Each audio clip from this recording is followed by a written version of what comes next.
Supercross Live on supercrossonline.com. Kevin Barnett here with JStar, JDR, KTM's Joey Savatgy. Did I get it right? Yeah, you did. Okay, I've had a little problem with it last week when you're up atop the leaderboard there. You're kind of flying under the radar here. Let the people know where you came from.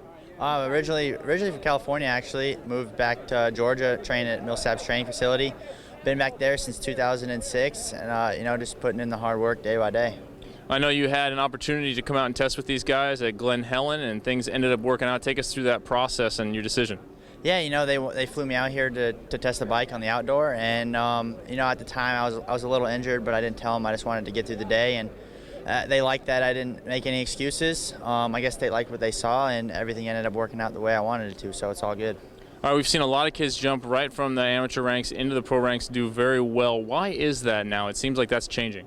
I don't know. I just think people are putting in serious work nowadays. I don't want to say it's not like what it used to be, but there's a lot of fast kids coming up these days. In the next few years, there's going to be a lot of fast kids coming up, so it's going to be fun to watch. Tell us about training down at the Millsaps facility. That's got to provide the ideal environment for really getting race ready. For sure, Colin Millsaps and Little Brian Johnson, who actually used to race pro, they're both down there in the rain, whatever kind of weather there is, they're down there ready to train, and they've always been there for me, even through the bad times. So, they want to put in the hard work, and they like to see success, so that's what I'm trying to bring. You had a great race last week, but at the end, Eli Tomac gets by you. You looked really angry at the end. I mean, it doesn't seem too bad to get passed by Eli. No, it definitely wasn't. It was a good heat race, but obviously to win that heat race would have been a lot better to get second.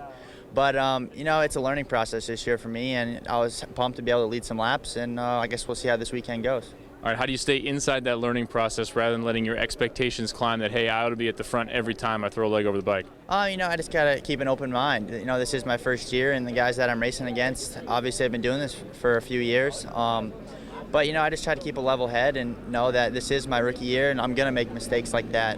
But, just keep putting in the hard work day after day, and I think the success will come sooner or later.